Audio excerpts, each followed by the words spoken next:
اعوذ باللہ من الشیطان الرجیم بسم اللہ الرحمن الرحیم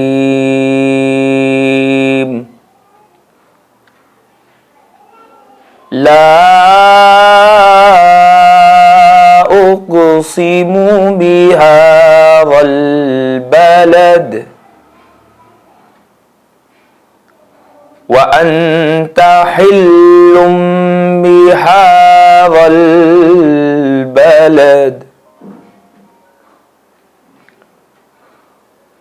ووالد وما ولد لقد خلقنا الإنسان في كبد أيحسب أن لن يقدر عليه أحد يقول أهلكت مالا لبدا أيحسب أن لم يره أحد ألم نجعل له عينين ولسانا وشفتين وهديناه النجدين فلاقتحم العقبة وما أدراك ما العقبة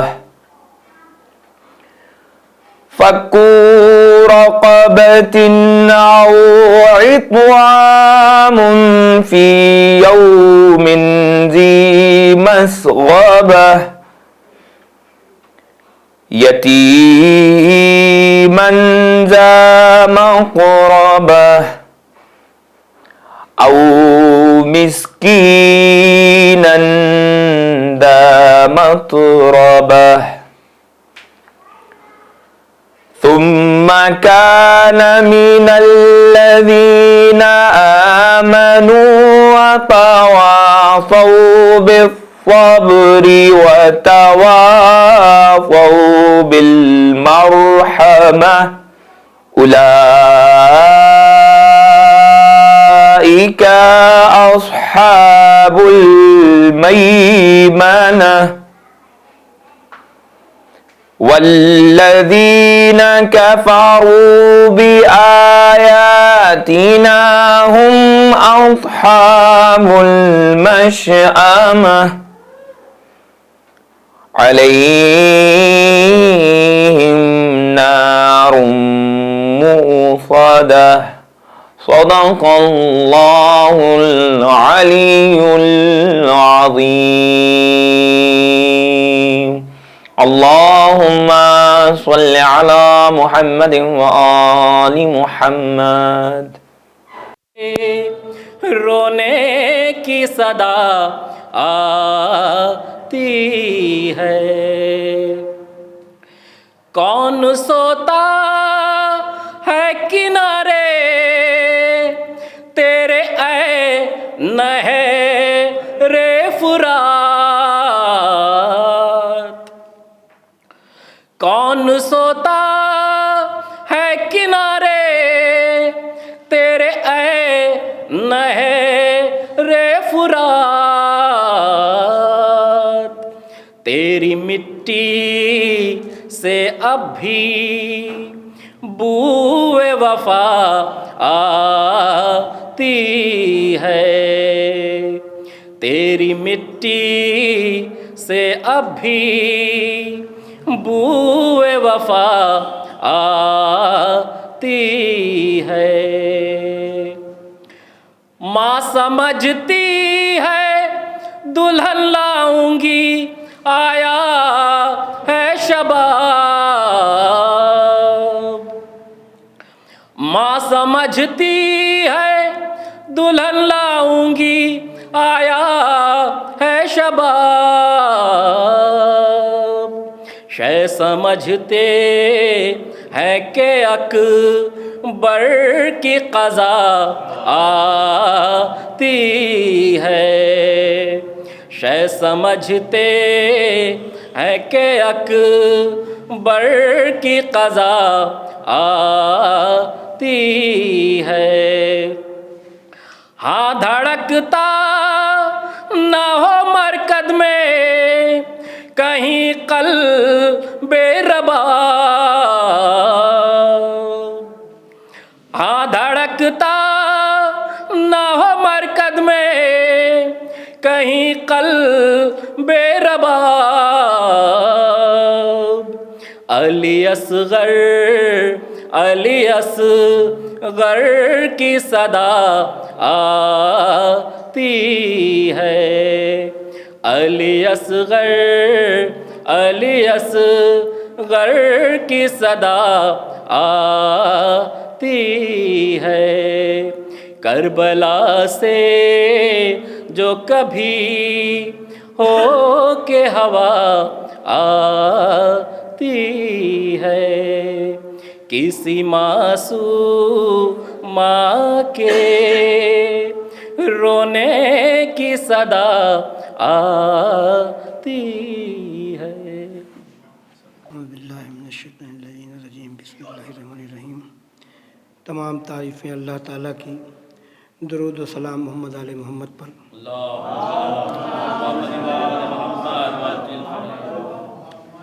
بھائی پیش ہو، بالیدہ ہوں وہ اوج مجھے آج ملا، بالیدہ ہوں وہ اوج مجھے آج ملا، ذل علم صاحب معراج ملا، ذل علم صاحب معراج ملا، حضور منبر پہ نشست سر پہ حضرت کا علم، منبر پہ نشست سر پہ حضرت کا علم، اب چاہیے کیا تخت ملا تاج ملا۔ ایک نعرہ صلوات بآواز بلند، اور ایک بھائی پیش ہے۔ تجلی اس قدر پھیلی فلک چمکا زمین چمکی، تجلی اس قدر پھیلی فلک چمکا زمین چمکی، جلا تھا طور جس سے پھر وہی بجلی کہیں چمکی، حضور جمال برق حیدر دیکھ کر کعبہ پکار اٹھا، جمال برق حیدر دیکھ کر کعبہ پکار اٹھا، حضور ہزاروں بار چمکی ہے مگر ایسی نہیں چمکی۔ ایک نعرہ صلوات بآواز بلند۔ ایک مرنے والے کے سلسلے سے میر صاحب کی خاص طور سے کہ یا رب میرے مرنے کا فسانہ کر دے، یا رب میرے مرنے کو فسانہ کر دے، سبط شہ مظلوم روانہ، سبط شہ مظلوم روانہ کر دے، حسرت ہے کہ ہوں دفن تہے خاک شفا، حسرت ہے کہ ہوں دفن تہے خاک شفا، حضور مٹی میری تسبیح کا دانہ کر دے، مٹی میری تسبیح کا دانہ کر دے۔ ایک بار سورہ حمد اور 3 بار سورہ توحید کی تلاوت فرما کر سید عقیل حسین ابن سید عابد حسین کی روح کو ارسال فرماتے ہیں۔ بسم اللہ۔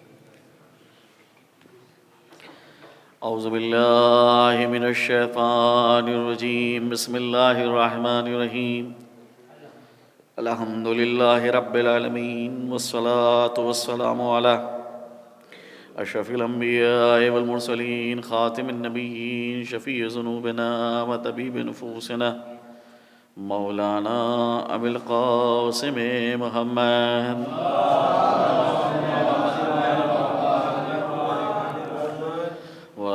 الطيبين الطاهرين ولعنة الله على أعدائهم أجمعين من الآن إلى قيام يوم الدين. أما بعد، وقد قال الله تبارك وتعالى في كتابه المبين وهو أصدق الصادقين وقوله الحق. بسم الله الرحمن الرحيم. فبشر عباد الذين يستمعون القول فيتبعون أحسنه. صلوات بجے محمد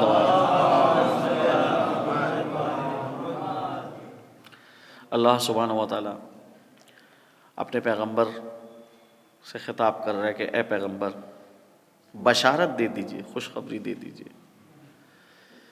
میرے ان بندوں کو کہ جو بات کو غور سے سنتے ہیں اور پھر جو اس میں سب سے اچھی چیز ہوتی ہے اس کو لے لیتے ہیں. تو یہ ہے اسلام کا مزاج اور یہ ہے اسلام کا اصول کہ ایک طرفہ بات نہیں سنی جائے گی. یہ کہ صرف ایک سے عقیدت قائم کر لی اور ان کے حلقہ وگوش ہو گئے، لہذا وہ جو فرما دیں حرف آخر، آپ اس کے مقابلے میں کسی کی کوئی بات نہیں سنی جائے گی چاہے جتنی اچھی ہو. اس مزاج کی اسلام جو ہے وہ مذمت کرتا ہے، پسند نہیں کرتا ہے اس چیز کو. دیکھیے قول احسن سب سے اچھا قول وہیں کے اوپر وجود میں آئے گا کہ جب اس کے مقابلے میں بھی کوئی دوسرا قول ہو. لیکن اگر صرف ایک ہی قول ہے تو ایسی صورت میں ایک قول جو ہے وہ قول احسن نہیں بن سکتا. دو قول ہونا چاہیے کم از کم، دو یا دو سے زیادہ.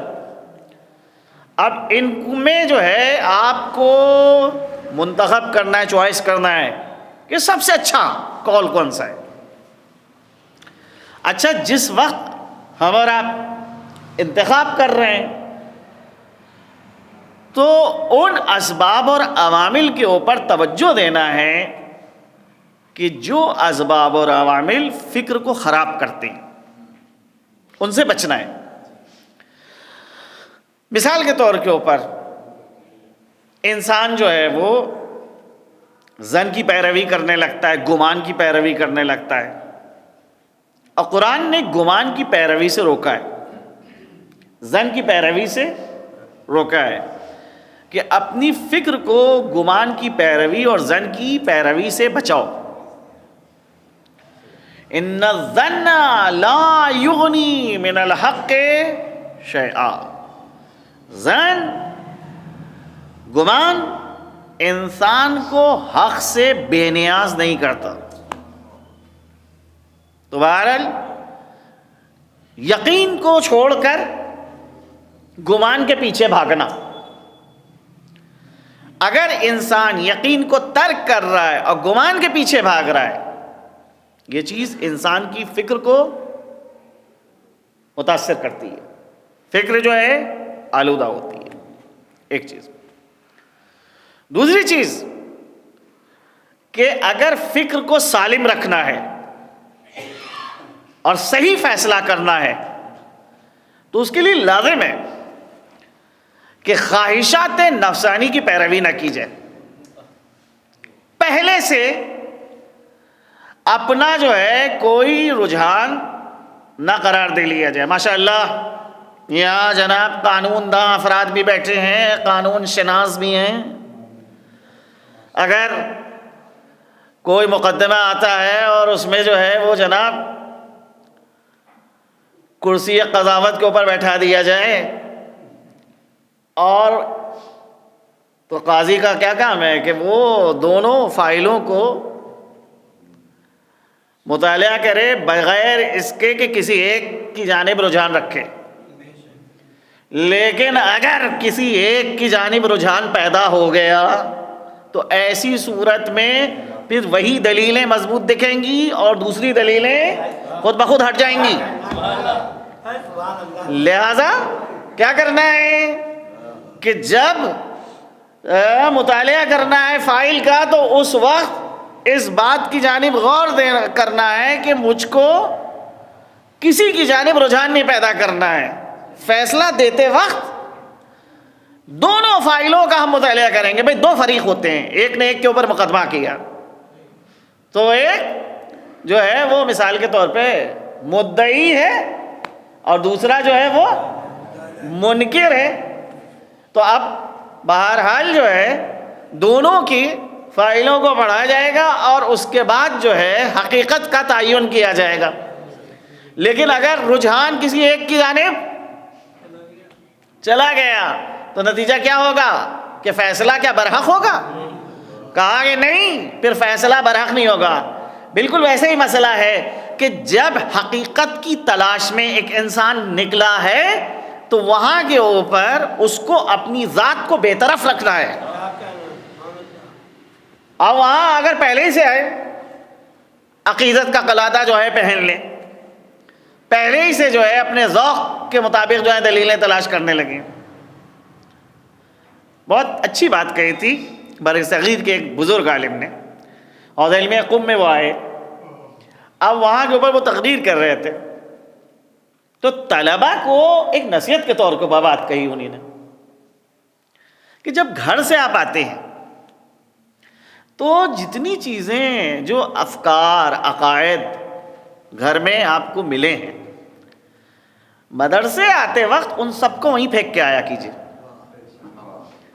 مدرسے جب آئیے تو ذہن اپنا خالی لے کر آئیے اور یہاں کے اوپر قرآن اور احادیث کی روشنی میں اپنی فکر کو تشکیل دیجیے, اپنے عقیدے کو تشکیل دیجیے.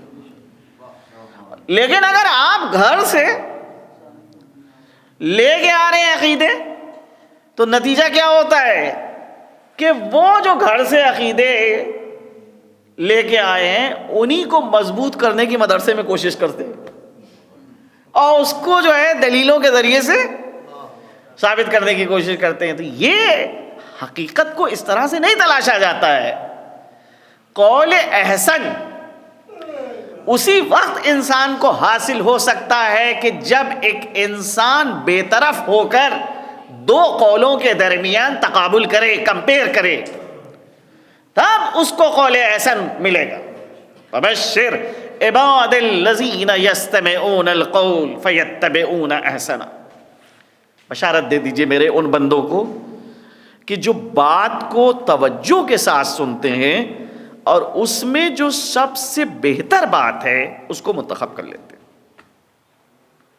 آج ہمارا مزاج جو بن گیا ہے اس مزاج کے خلاف ہم پھر سننے کے لیے آمادہ نہیں ہوتے. خود سے جو ہم اپنا ایک مزاج بنا گئے. اب مثال کے طور کے اوپر آپ فرض کیجئے کہ دین کے حوالے سے اگر گفتگو کی جائے اور زیادہ گہری باتیں کرنا شروع کر دی جائیں تو لوگ کہتے ہیں کہ نہیں بھائی یہ گہری باتیں جو ہے آپ ہمارے سامنے بیان مت کیجئے, کیونکہ یہ گہری باتیں ہیں اور یہ عمیق باتیں آپ نے بیان کرنا شروع کی تو ہماری ذمہ داری کے اندر اضافہ ہو جائے گا. ہم نہیں چاہتے ہیں کہ ہم اتنا زیادہ اپنے آپ کو پریشان کریں. یہ کون سی بات ہوئی بھائی؟ قیامت میں اللہ سبحانہ و تعالی اپنے بندوں سے پوچھے گا کہ تم نے یہاں پر عمل کیوں نہیں کیا. جواب میں بندہ اگر یہ کہے گا کہ میں نہیں جانتا تھا لہٰذا میں نے عمل نہیں کیا, تو اللہ کا دوسرا سوال ہوگا کہ کیوں تو نے تعلیم حاصل نہیں کری, کائے کے لیے تو نے اس مسئلے کو سیکھا نہیں. تو اب یہ مزاج کہ ہم کو دین کے متعلق بس سطحی چیزوں کو لے لینا ہے کہ اصول دین 5 ہیں, فروع دین 10 ہیں, لیکن جو ہے اس کی گہرائی میں نہیں اترنا ہے, ان کے جوانب کو ہم کو نہیں سمجھنا ہے. یہ فکر اگر پروان چڑھ رہی ہے تو یہ فکر کوئی علمی فکر نہیں ہے, سراسر جہالت کے اوپر منحصر فکر ہے. اب اس فکر کی تنقید اگر کی جائے, اس فکر کی تنقیص کی جائے کہ جو ہم نے اپنا عقائد کا ڈھانچہ بنا رکھا ہے, خود ساختہ عقائد جو ہے ہم نے بنا رکھے ہیں, جو ہم نے فکر بنا رکھی ہے. اب مثال کے طور کے اوپر یعنی حقیقت یہ ہے کہ خرافات کا مسئلہ جہاں کے اوپر آتا ہے، بھائی خرافات کی تعریف کیا ہے؟ خرافات کی تعریف یہ ہے کہ جو چیز واقعیت نہ رکھتی ہو اسے کہتے ہیں خرافات. بھائی مثال کے طور پہ ایک انسان اندھیرے میں جانے سے ڈرتا ہے. ایک جگہ ہے کہ جہاں تاریکی ہے، اندھیرا ہے، وہاں پہ اس کو جاتے ہوئے خوف محسوس ہو رہا ہے.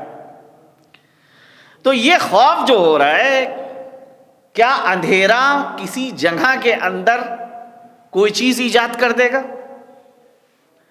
یا اندھیرا جو ہے وہ جگہ کو تبدیل کر دے گا؟ جب روشنی تھی تب بھی وہ ایسی ہی جگہ تھی، اب اگر اندھیرا ہو گیا ہے تب بھی وہ ایسی جگہ ہے، اس کے اندر کسی قسم کی کوئی تبدیلی نہیں ہوگی. تو اب اگر خوف محسوس کر رہا ہے تو یہ خوف جو ہے اس کو خرافات میں شامل کیا جائے گا. اب ایک مردہ آ جائے، میں لیٹا ہوا ہے مردہ، معمولاً جو ہے وہ خاص طور پہ آپ کے شہر کے اندر تو یہ چیز زیادہ دیکھنے کو ملتی ہے. مردے سے خوف محسوس کرتے ہیں کہ نہیں محسوس کرتے؟ ارے کیوں آپ خوف محسوس کر رہے ہیں؟ اب تو وہ اس کے اندر روح بھی نہیں ہے. اب اگر فرض کیجئے کہ زیادہ سے زیادہ کیا ہوگا کہ اگر روح آ جائے تو وہ زندہ ہو کے بیٹھ جائے گا، اور کچھ ہو سکتا ہے. لیکن وہاں کے اوپر جو ہے اگر ایک میت رکھی ہوئی ہے تو معلوم ہوا کہ تنا آدمی میت کے پاس رکنے کے لیے آمادہ نہیں ہے. ایک بچے کو جو ممیز بچہ ہے اس کو میت کے پاس تنہا نہیں چھوڑا جائے گا. کیوں؟ وجہ کیا ہے؟ یہ جو ڈر ہے، اس ڈر کی کوئی حقیقت ہے، کوئی واقعیت ہے؟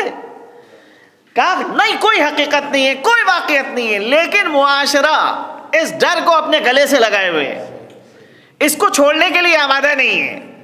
یہ ایک مثال ہے. اسی طرح سے دین کے بہت سے عقائد یعنی جن کو بنا رکھا ہے بنامدی، جن کی کوئی واقعیت نہیں، کوئی حقیقت نہیں، جن کا توحید سے کوئی تعلق نہیں، جن کا آخرت سے کوئی تعلق نہیں، انسان ان عقائد کو اپنائے ہوئے ہے. اگر ان کا تجزیہ کیا جائے، ان کی تحلیل کی جائے تو پتہ یہ چلے گا کہ وہ ساری کی ساری چیزیں خرافات میں داخل ہیں. مرنے والا مرتا ہے ایصال ثواب کے لیے، جو پروگرام طے ہوتے ہیں، کتنے دن کے اوپر مجلس ہوگی، 3 دن کے اوپر مجلس ہوگی، 5 دن کے اوپر مجلس ہوگی، 7 دن کے اوپر مجلس ہوگی. کون سے دن کے اوپر مجلس ہوگی؟ یہ کیا ہے؟ یہ عین شریعت ہے. بھائی 3 دن کے اوپر مجلس ہوگی، یا جو ہے وہ 5 دن کے اوپر مجلس ہوگی، یا جو ہے وہ 7 دن کے اوپر مجلس ہوگی. ابھی 4 دن کے اوپر کیوں نہیں ہو سکتی مجلس؟ 8 دن کے اوپر کیوں نہیں مجلس ہو سکتی؟ ابھی مجلس تو ہے. کہا نہیں، مرنے والے کے جتنے کام ہوں گے وہ سب کے سب کی شکل میں ہونا چاہیے، زوج کی شکل میں نہیں ہونا چاہیے. اب آپ سوچئے رائے جائیے کہ نہیں رائے جائیے؟ یہ چیز یہ کیا ہے؟ قرآن کی آیت ہے، حدیث پیغمبر ہے کہ مرنے والے کا سویم، بھائی فارسی کا لفظ ہے سویم، یعنی 3 روز کے اوپر، پنجم 5 روز کے اوپر، ہفتم 7 روز کے اوپر. حتیٰ ہمارے لکھنؤ میں تو بہرحال اور زیادہ معاملات جو ہیں وہ عجیب ہیں کہ 10واں ہوتا ہے لیکن 10 دن پہ نہیں ہوتا، 20واں ہوتا ہے وہ 20 دن پہ نہیں ہوتا، 40واں ہوتا ہے وہ 40 دن پہ نہیں ہوتا. اور اس میں معمولاً جو ہے وہ لحاظ یہ کیا جاتا ہے کہ 21 دن کے اوپر ہو 40واں، یا جو ہے وہ 29 دن کے اوپر ہو 40واں. اور اس میں اس بات کا بھی لحاظ کیا جاتا ہے کہ چاند جو ہیں وہ 2 نہیں ہونا چاہیے، 1 چاند ہو یا 3 چاند ہو. اب ذرا آپ سوچئے وہ خرافات کہ جن کا شریعت سے کوئی تعلق نہیں ہے. آپ کو ایصال ثواب کرنا ہے، ایصال ثواب ایران کے اندر معمولاً میں نے دیکھا کہ جس دن انسان کا انتقال ہوتا اسی شب میں مجلس ہوتی ہے. اب وہاں کے اوپر مجلس ترحیم کا اعلان ہو گیا, اسی شب میں مجلس ہو رہی ہے. سو یوم 10واں 20واں مہینہ اس نام سے وہاں کے اوپر جو ہے کوئی چیز رائج نہیں ہے. اور اس کے علاوہ ایصال ثواب کے لیے مختلف طریقوں کا اختیار کیا جاتا ہے. 40واں ہوتا ہے وہاں کے اوپر. آپ کو ہو سکتا ہے کہ آپ جائیں تو مرحومین کے پوسٹرز جو ہیں وہ لکھے ہوئے سڑکوں پہ چسپاں دکھیں گے, 40 روز گزشت, 40 روز گزر گئے. تو 40واں وہاں پہ 40 ہی روز کے اوپر ہوتا ہے, یعنی یہاں کی طرح سے 21 دن یا 29 دن کے اوپر 40واں نہیں ہوتا ہے گا. تو اب یہ وہ چیزیں ہیں کہ جن چیزوں نے ہماری عام زندگی کو متاثر کیا ہے. یا تو ہم حقائق کو لے لیں یا ہم پھر خرافات کو لے لیں.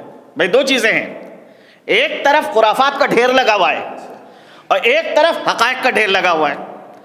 حقائق جتنے ہیں وہ سب دین کے اوپر مشتمل ہیں, خرافات جتنے ہیں وہ جہل کے اوپر مشتمل ہیں. دو میں سے ایک کا ہم کو انتخاب کرنا ہے, یا تو خرافات کو لے لیجئے آپ اور یا جو ہے وہ حقائق کو لے لیجئے. اب مسئلہ یہ آتا ہے کہ مشکل پیدا ہوتی ہے متدین افراد کے لیے. بھائی علماء کو پکڑا جا رہا ہے, وہ افراد کے جو مدارس میں تدریس کرتے ہیں, پڑھاتے ہیں, دین سے کی سمجھ بوجھ رکھتے ہیں, ان کو بلایا جا رہا ہے کہ بھئی آپ آئیے, مرنے والے کے حوالے سے مشورہ دیجئے, کب ان کی جو ہے وہ جناب جو ہے وہ سیوم ان کا کیا جائے اور کب جو ہے 40واں کیا جائے. بھئی تیجا کیجئے, 40واں کیجئے, کچھ بھی کیجئے, یہ سب ایصال ثواب کا ذریعہ ہے. اب اس کی کیفیت کیسی ہونا چاہیے, کس انداز سے جو ہے وہ کھانا جو ہے وہ نظر کا آمادہ کیا جائے گا. وہی پورا خان پوری طرح سے آمادہ کیا جائے گا, اس کے اندر بلائی بھی ہوگی, مربع بھی ہوگا, دہی بھی ہوگا, باقر خانی بھی ہوگی اور خمیری روٹی بھی ہوگی اور تلے ہوئے آلو کا سالن بھی ہوگا, اور یہ ساری چیزیں جو ہیں وہ اکٹھا کی جائیں گی, اور لباس بھی ہوگا. پہلا اتفاق تھا, میں ایران سے تازہ آیا اور اس کے بعد ایک خاندان کے اندر موت واقع ہو گئی. اب وہ جناب جو ہے بہرحال تدفین میں شرکت کی, اس کے بعد مسئلہ یہ ہوا کہ بلا لیا گیا, خاندان کا مسئلہ کہ کیا کیا رکھا جائے کیا نہ رکھا جائے نظر کے اندر. اور ہم نے کہا جو چاہے آپ کا دل چاہے رکھیے, آپ جو ایصال ثواب میں کرنا چاہتے ہیں آپ کیجئے.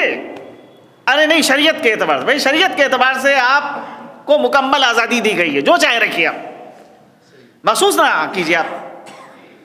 تو کہا کہ لباس رکھنا نظر میں کیا ضروری نہیں ہے؟ ہم نے کہا کوئی ضروری نہیں ہے, لباس رکھیے چاہے نہ رکھیے. چلیے, تو کہا جب ضروری نہیں ہے تو ضرورت کیا ہے, نہیں آئے گا لباس نہیں آیا. اور وہ جناب نظر کا کھانا تیار ہوا, نظر ہوئی, اور وہ ایک ہنگامہ خواتین کے اندر. اف اللہ اکبر, کتنی بڑی بات ہو گئی. لباس نہیں رکھا گیا, اور مرنے والے کا جب لباس نہیں رکھا گیا تو وہ اب کسی کے خواب میں نہیں آ سکتا ہے. یہ پہلی بار میں نے سنی بات کہ جب تک کہ لباس نہیں رکھا جائے گا اس وقت تک کہ کوئی خواب میں نہیں آئے گا. کہا بھی مولانا نے کہا ہے کہ لباس کی کوئی ضرورت نہیں ہے. ارے کہا مولانا کو کیا پتا, ہم بزرگوں سے سنتے چلے آ رہے ہیں. تو نتیجہ یہ ہے کہ خرافات جو ہیں وہ رائج ہیں. ان خرافات کو انسان گلے سے لگائے ہوئے ہیں. ہم ایصال ثواب کو محدود نہ کریں, ایصال ثواب کے اندر وہ طریقے نہ پیدا کریں کہ جو ہمارے لیے دشواری کا باعث بن رہے ہیں, کہ ہم خان آمادہ کر رہے ہیں, تورا آمادہ کر رہے ہیں, لیکن اس کو کوئی لینے کے لیے آمادہ نہیں ہے. آپ کسی سے کہیے کہ جناب فاتحہ کا کھانا ہے, کون عزت دار آدمی ہے کہ جو اس کھانے کو لے گا؟ آپ اپنے پاس رکھیے کھانا. تو یہ کیسے ایصال ثواب ہوگا؟ ایصال ثواب سوروں کا ہو رہا ہے, جو سورے آپ نے پڑھے وہ ثواب پہنچ گیا, لیکن یہ کھانا جب تک کسی مستحق کے پیٹ میں نہیں جائے گا اس وقت تک کے ثواب نہیں ملے گا. شکم سیروں کو کھلانا, جو بے نیاز ہیں اس کھانے سے, ان کو وہ کھانا کھلانا, اس کا کوئی فائدہ نہیں ہوگا. تو کس کے لیے, کہاں سے جو ہے وہ جناب جو ہے تلاش کیا جائے مستحق. بھائی مستحق کو تلاش کرنا ہے. ہم کو جب کسی کو دینا ہے اس کی عزت نفس، کرامت نفس کا پاس و لحاظ کرنا ہے کہ اس کی عزت نفس مجروح نہ ہو، کرامت نفس مجروح نہ ہو. بھائی سابق میں دیکھیے بعض بزرگ جو ہیں کام کرتے تھے اس میں حکمت ہوتی تھی. مثال کے طور کے اوپر گزشتہ زمانے کی اگر آپ تاریخ دیکھیں تو غربا کی سرپرستی کرنا اور ان کی پرورش کرنے کے جو عمرہ تھے وہ الگ الگ طریقے اختیار کرتے تھے. ٹھیک ہے، برابر. کسی کی جیب کے اندر خاموشی کے ساتھ جو ہے پیسے رکھ دیے، اس کو پتہ بھی نہیں چلا، اس کی بے خبری سے فائدہ اٹھایا تاکہ عزت نفس کے اوپر اس کی حرف نہ آئے. کسی کی مدد کرنا ہے تو مدد کا وہ طریقہ اختیار کیا جا رہا ہے کہ جس میں اس کو عزت نفس مجروح نہ ہو. قاضی طباطبائی ایک بزرگ عالم ہے، آیت اللہ بہجت کے استاد، عارف یعنی عرفان کا درس آیت اللہ بہجت نے قاضی طباطبائی سے لیا. قاضی طباطبائی کے متعلق ان کے ایک شاگرد کا کہنا ہے، ایک معتقد کا کہنا ہے کہ قاضی طباطبائی کا یہ معمول تھا کہ نجف اشرف میں ایک سبزی فروش تھا، جب اس کی دکان کا آخری وقت ہوتا تھا، بڑھانے والا ہوتا تھا جب دکان کو، اس وقت قاضی طباطبائی پہنچتے تھے اور جتنی خراب قسم کی سبزی ہے وہ ساری سبزی خرید لیتے تھے. کہ روز کا معمول یہ تھا کہ قاضی طباطبائی اس سے خراب سبزی خریدتے تو اس میں کچھ صحیح سبزی بھی ڈال دی گئی جاتی تھی. ایک دن ایک معتقد نے ان سے کہا کہ یہ کیا آپ کام کرتے ہیں؟ میں روز دیکھتا ہوں کہ آپ اس وقت آتے ہیں رات کے وقت کہ جب دکان بند کرنے کا موقع ہوتا ہے، اس سے آپ جتنی خراب سبزی ہے وہ خریدتے ہیں اور اس میں کچھ ایک آدھ صحیح چیز بھی رکھ لیتے ہیں. کہا جو تم دیکھ رہے ہو وہی صحیح ہے. کہا کیوں؟ کہا یہ بندہ خدا مسکین ہے، میں اس کی مدد کرنا چاہتا ہوں، لیکن اگر میں اس کو فری میں پیسے دوں گا اس کو بری عادت پڑ جائے گی. میں اس کو فری میں پیسے نہیں دینا چاہتا اور میں اس سے وہ سبزی لے رہا ہوں کہ جو اب اس کے کام کی نہیں ہے، اب اس کے لیے بیکار ہے. یہ اگر دکان میں رکھے گا تو کوئی فائدہ اس کو نہیں ملے گا، لہٰذا وہ سبزی لے رہا ہوں اور اس کے بدلے میں پیسے دے رہا ہوں تاکہ اس کو یہ احساس رہے کہ اس نے عوض اور معوض والا معاملہ کیا ہے، فری میں پیسے حاصل نہیں کیے ہیں. یعنی ایک انسان کی تربیت بھی کرنا ہے، اس کی مدد بھی کرنا ہے. اب آپ غور کریں کہ گزشتہ بزرگوں میں یہ چیز رائج تھی کہ جیسے فرض کیجئے کہ مسجد کا جو مؤذن ہے یا مسجد کا خادم ہے، اس کی مدد کرنے کا طریقہ کیا ہے؟ کیسے کی جائے گی اس کی مدد؟ رائج یہ کیا لکھنؤ میں کہ بھائی مسجد میں آ کے طاق بھر دیا جائے اور اس میں اچھی اچھی چیزیں، کبھی مٹھائی رکھی جا رہی ہے، کبھی گلگلے رکھے جا رہے ہیں. بھائی یہ مٹھائی اور گلگلے جو ہیں اللہ میاں کو تو اس کی ضرورت نہیں ہے.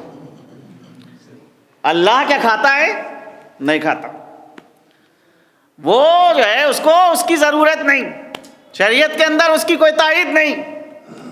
پھر کیوں یہ گلگلے رکھے جا رہے ہیں، مٹھائی رکھی جا رہی ہے؟ کہا جو مسجد کی خدمت کر رہا ہے اس کے لیے رکھا جا رہا ہے کہ وہ اپنا حق سمجھ کے اس کو لے لے، اس کی عزت نفس بھی محفوظ رہے، کرامت نفس کے اوپر بھی حرف نہ آئے. ویسے ہی مسئلہ ہے کہ فاتحہ کا کھانا ضروری نہیں ہے کہ اس طرح سے آمادہ کر کے نمائش کی جائے اور دوسروں کی عزت کو لے کے پھر یہ کھانا دیا جائے. ہم اپنے عزیزوں کو تلاش کر سکتے ہیں، غریب عزیزوں کو اپنے محلے میں دیکھ سکتے ہیں، غریبوں کو ہم ان کے گھر کے اوپر جائیں، کہیں 10 دن کا راشن، 1 مہینے کا راشن اب کی میری جانب سے آپ کے یہاں آ رہا ہے، اور ہم اپنے ذہن میں یہ نیت کریں کہ یہ جو راشن ہم 1 مہینے کا یہاں رکھ رہے ہیں، پروردگارہ اس کے بدلے میں تو ہمارے مرحوم کو ثواب عنایت فرما. دوسرے کی عزت کا پاس و لحاظ بھی ہو جائے گا اور ایصال ثواب بھی ہو جائے گا۔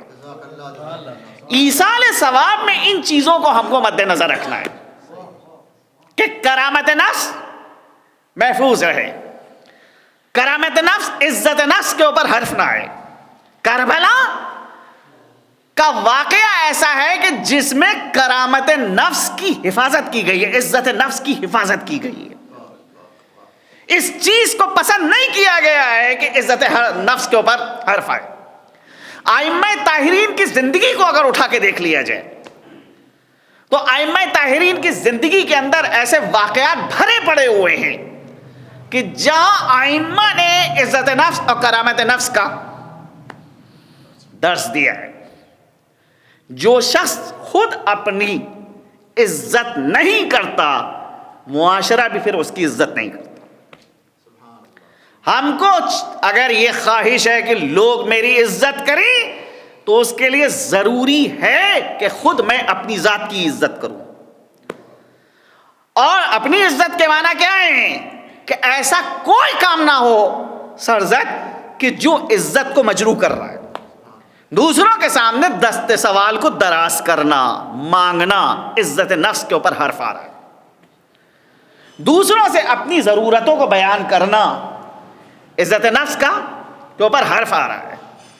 دوسروں کے اوپر اپنی ذات کو بوجھ کے طور پہ ڈالنا، عزت نفس کے اوپر حرف آ رہا ہے۔ حدیث میں ملعون ملعون من القى کلہ علی غیرہ، ملعون ہے وہ شخص، ملعون ہے وہ شخص کہ جو اپنا بوجھ کسی دوسرے کو بڑھا دے۔ ایک محفل کے اندر ہم بیٹھے ہوئے ہیں، وہاں کے اوپر ایسی حرکت کریں کہ لوگ جو ہیں اس حرکت کو ناپسند کریں۔ مثال کے طور کے اوپر فرض کیجئے کہ بھئی معمولاً یہ چیزیں لوگوں کو بہت زیادہ جو ہے وہ اپنی عزت کے برخلاف لگتی ہیں۔ تو چائے پی اور چائے پی کے کپ وہیں کے اوپر رکھے دے رہے ہیں۔ کیا حرج ہے کہ اگر تھوڑا سا اٹھا جائے اور اس کپ کو جو ہے ڈسٹ بن کے اندر ڈال دیا جائے، یا اس کے لیے جو جگہ مخصوص کی گئی ہے وہاں کے اوپر، اس امید کے ساتھ اس کپ کو چھوڑا جا رہا ہے کہ کوئی دوسرا اٹھا لے گا۔ حدیث کیا کہہ رہی ہے؟ ملعون ملعون من القى کلہ علی غیرہ، ملعون ہے وہ شخص، ملعون ہے وہ شخص کہ جو اپنا بوجھ کسی دوسرے کو بڑھا دے۔ یہ مختلف چیزیں شعبے ہیں کہ جہاں کے اوپر ہم دیکھیں۔ مثال کے طور پہ بھیا فرض کیجئے کہ اپنے گھر کا کوڑا نکال کے کسی کے دروازے پہ لے جا کے رکھ دیا کہ جب یہ کوڑا اپنے گھر کا اٹھائے گا تو یہ میرا بھی کوڑا اٹھا لے گا۔ یہ کیا ہے؟ ملعون ہے ایسا شخص۔ معمولاً ہاسٹلز کے اندر یہ چیزیں بہت زیادہ پیش آتی ہیں۔ جو ہاسٹلز کی زندگی گزار چکے ہیں وہ خوب جانتے ہیں ہاسٹلز میں کیا ہوتا ہے۔ ہر ایک کو خود اپنا کام کرنا ہے۔ جو پلیٹ دے دی گئی ہے آپ کو، وہ پلیٹ جو ہے دھو کے آپ رکھیے گا، جھوٹی نہ چھوڑیے گا۔ جو گلاس دیا گیا ہے اس گلاس کو دھو کے آپ رکھیے۔ جو چائے کا کپ دیا گیا ہے چائے کے کپ کو دھو کے آپ رکھیے۔ جو چیزیں آپ کو دی گئی ہیں آپ ہی ان کی نگہداری کریں گے، حفاظت کریں گے، ان کو صاف و شفاف رکھیں گے۔ اب چالاک قسم کے لوگ کیا کرتے ہیں؟ معلوم ہوا کہ صاف پلیٹ کو جو ہے وہ جلدی سے انہیں نے ریک سے نکال لیا اور کھانا کھا کے جلدی اٹھے اور وہیں کے اوپر جھوٹا جو ہے وہ برتن چھوڑ دیا۔ کیا ہے یہ؟ ایک اچھی صفت نہیں ہے۔ حدیث کی روح سے ایسے انسان کو ملعون کہا گیا ہے کہ جو اپنا بوجھ کسی کے اوپر ڈالے، کسی بھی اعتبار سے اپنا بوجھ ڈالنا، معنی کو وسعت دیجیے۔ تو یہ چیزیں وہ ہیں کہ جو کرامت نفسانی کو، عزت نفس کو متاثر کرتی۔ انسان کو اپنی عزت خود کرنا ہے۔ جناب امیر کی سیرت کو اگر دیکھا جائے، وہ 25 سالہ دور کتنا سخت دور ہے، وہ اس کا اندازہ ہم نہیں کر سکتے کہ جب حکومت کی پوری کوشش ہے کہ علی کو زمین گیر کر دیا جائے۔ آپ کسی شخص کو توڑنا چاہتے ہیں تو اقتصادی اعتبار سے اس کو پریشان کر دیجئے، دیکھ لیجئے آپ ان کی ایسے افراد کی زندگی کا مطالعہ کیجئے کہ سوسائٹی نے جن کا بائیکاٹ کیا، معاشرے نے جن کا بائیکاٹ کیا، معلوم ہے سروس جو ہے اس کو بھی ختم کرانے کی کوشش کی گئی، یا جہاں کئی جگہ کے اوپر علی گڑھ میں جیسے سروس لگ رہی ہے تو خطوط روانہ کیے جا رہے ہیں اور جناب جو ہے تار بھیجے جا رہے ہیں اور مختلف چیزیں جو ہے وہ انجام دی جا رہی ہیں کہ یہ انتہائی جو ہے وہ پاکستان نواز آدمی ہے اور یہ فلاں ہے اور یہ دو ملک کا دشمن ہے، اس کو جو ہے تقرر نہیں ہونا چاہیے. یہ کیا ہے جناب؟ ایسے بہت سے واقعات ہیں کہ ایک انسان کے روزگار کو اگر آپ اس سے چھین لیجئے کیسے وہ زندگی گزارے گا، معاشرے کے اندر کس طرح سے وہ جو ہے آگے چلے گا. اب ان ساری چیزوں سے مقابلہ کرنا ہے. جناب امیر کے ساتھ حکومت یہ کر رہی ہے کہ وہ مرد مجاہد کہ جو کل تک رسول کے دور میں جو بھی مارکے ہوئے ہیں ہر مارکے میں اس نے شرکت کی، رسول کے بعد بالکل گوشہ نشین کر دیا گیا، گھر میں بیٹھا دیا گیا. جو اقتصاد کے ذرائع تھے وہ بھی ختم کر دیے گئے، جو ایک باغ تھا اس کو بھی زبردستی لے لیا گیا. حال کیا ہے معاشرے کا کہ جناب سیدہ سوال کرتی ہیں کہ میں نے سنا ہے کہ لوگ آپ کو سلام نہیں کرتے. جواب میں کہا کہ نہیں، اس سے بڑا مسئلہ ہے، میں لوگوں کو سلام کرتا ہوں، لوگ مجھے جواب نہیں دیتے. اللہ اکبر. سوچئے اس کیفیت کو کہ جناب سیدہ سوال کر رہی ہیں، یا علی میں نے سنا ہے کہ لوگ آپ کو سلام نہیں کرتے. کہا بی بی اس سے بھی بڑا مسئلہ ہے، میں لوگوں کو سلام کرتا ہوں تو لوگ مجھے جواب نہیں دیتے. کیوں؟ حکومت مخالف ہے نا. اگر ان کو جواب دیں گے، ظاہر کریں گے کہ ان سے تعلقات ہیں، حکومت جو ہے وہ اس کی نگاہوں میں آ جائیں گے. یہ 25 سالہ دور، اس 25 سالہ دور میں علی ابن ابی طالب نے اپنی شخصیت کو تسلیم کرایا ہے. وہ مرد مجاہد کہ جو کل تک مرحب و انتر کو میدان جنگ میں پچھاڑ رہا تھا، آج جب فخر و فاقہ اس کے سامنے دیو کی شکل میں ظاہر ہوا تو اس نے اس کا مقابلہ کیا. اپنی قوت بازو سے مدینے کی سرزمین کے اوپر نہ معلوم کتنے کنویں کھودے اور کتنے باغ لگائے. مدینے کی زمین کے جہاں کے اوپر کاشت نہیں ہوتی تھی، کھیتی نہیں ہوتی تھی، علی نے کھیتی کر کے دکھائی کہ یہ زمین اس لائق ہے کہ کھیتی کی جا سکتی ہے. اپنے بازوؤں کی قوت سے نہ معلوم کتنے غلاموں کو خرید کے آزاد کیا. وہ آپ اگر مطالعہ کرنا چاہتے ہیں اس ذیل میں، وسائل الشیعہ شیخ خرم عاملی کی کتاب ہے، کتاب الوقف کو پڑھ لیجئے. فقہ کا ایک مستقل چیپٹر ہے.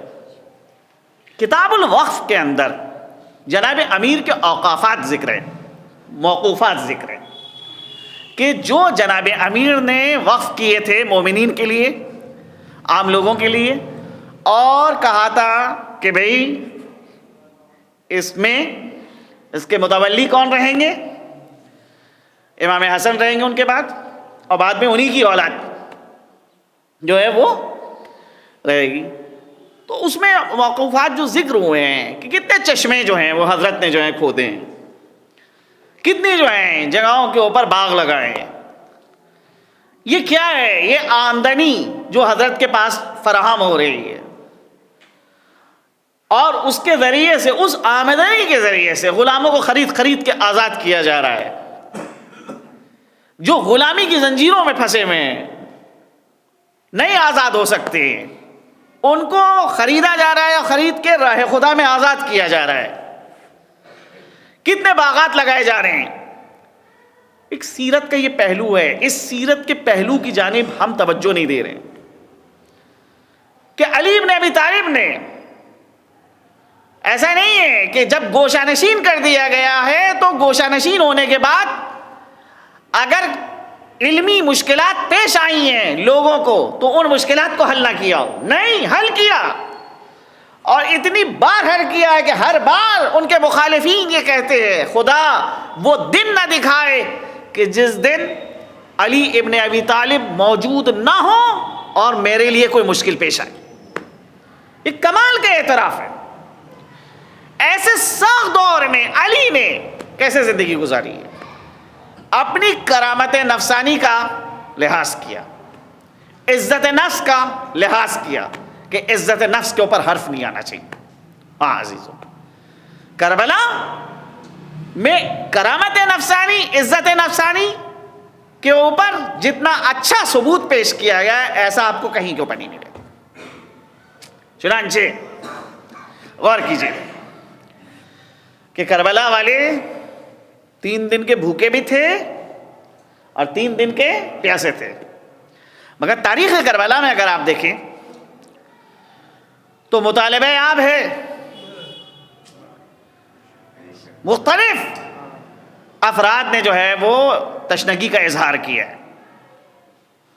جناب علی اکبر نے کہا بابا پیاس مارے ڈال دی, تھوڑا سا پانی مل جائے, ان ظالموں کو دکھا دوں کہ شجاعت ہاشمی کیا ہوتی ہے. جناب سکینہ نے جو ہے تشنگی کا اظہار کیا ہے, العطش, ہائے پیاس مارے ڈال دی. خود میرے مولا نے اپنی تشنگی کا اظہار کیا ہے. لیکن تاریخ کربلا کے اندر کہیں کے اوپر یہ نہیں ملتا کہ کربلا والوں کو بھوک بھی لگ رہی ہے. علماء یہ سوال اٹھاتے ہیں کہ کیا وجہ ہے کہ کربلا والے جبکہ 3 دن کے بھوکے بھی ہیں لیکن کھانے کا کسی نے سوال نہیں کیا, نہ کسی بچے نے سوال کیا ہے نہ کسی بزرگ, لیکن پانی کے حوالے سے سب نے سوال کیا ہے. سبب کیا ہے؟ کہا دیکھیے پانی کا مسئلہ یہ ہے کہ ایک راہگیر, سڑک پہ چلنے والا آدمی کسی کے دروازے کو کھٹکھٹا کر ایک گلاس پانی طلب کر لے تو اس سے عزت نفس مجروح نہیں ہوتی, لیکن اگر کھانے کا مطالبہ کر رہا ہے تو اس سے عزت نفس کے اوپر حرف آتا ہے.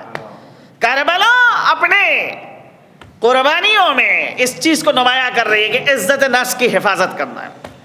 لہذا پانی کا مطالبہ ہے لیکن کھانے کا مطالبہ نہیں ہے. ہاں عزیزوں, ارے پانی کا مطالبہ کہاں کہاں کیا گیا ہے. تاریخ کہتی ہے کہ ارے حسین کا آخری وقت تھا, نشیب کے اندر میرے مولا تھے اور شدت عطش سے میرے آقا تڑپ رہے تھے. ہلال نام کا آدمی کہتا ہے کہ میں نے حسین کی تشنگی کو جو دیکھا تو مجھ سے برداشت نہ ہو سکا. میں عمر سعد کے پاس گیا, میں نے کہا اے عمر سعد, اب اگر ان کو پانی دے بھی دیا جائے تو یہ زیادہ دیر تک زندہ نہیں رہیں گے, کوئی فرق نہیں آئے گا اگر تھوڑا سا ان کو پانی پلا دیا جائے. اے عمر سعد, کیا تو مجھے اجازت دیتا ہے کہ میں ایک کوزہ پانی کا حسین کو پلا دوں؟ عمر سعد نے نگاہیں جھکا لی. میں سمجھا کہ عمر سعد کو کوئی اعتراض نہیں ہے, لہذا میں دوڑتا ہوا فرات کی جانب گیا. ایک کوزہ میں نے پانی کا بھرا تاکہ میں فرزند فاطمہ کو سیراب کر دوں, لیکن جب میں پانی لے کے آ رہا تھا نشیب کی جانب تو میں نے کیا دیکھا کہ شمر کے ہاتھ میں حسین کا کٹا ہوا سر تھا جس سے خون تازہ گر رہا تھا. میں نے پانی کو وہی کے اوپر پھینک دیا. میں نے کہا اے شمر, ارے تو نے تھوڑا سا بھی صبر نہیں کیا کہ میں حسین کو پانی پلا دیتا. ہائے افسوس فرزند فاطمہ اس دنیا سے پیاسا رخصت. سيعلم الذين ظلموا أي منقلب ينقلبون إنا لله وإنا إليه راجعون. الہی بحق زہرا و ابیہا و بالہا و بنیہا, پروردگارہ اس مختصر سی مجلس کو قبولیت کا درجہ عنایت فرما. جس مرحوم کے اصال ثواب کی مجلس ہے اس کے گناہان کبیرہ و صغیرہ کی مغفرت فرما. پسماندگان کو اس کے صبر جمیل عنایت فرما. خود مرحوم کو جوار معصومین میں جگہ عنایت فرما. پرچم اسلام کو سربلند فرما, پرچم کفر و نفاق کو سرنگوں فرما. ہمارے امام کی ظہور میں تعجیل فرما, ہم کو ان کے آوان و انصار و مددگار میں شمار فرما. ایک بار سورہ حمد اور 3 بار سورہ توحید کی تلاوت فرما کر سید عقیل حسین ابن سید عابد حسین کی روح کو ایصال فرما.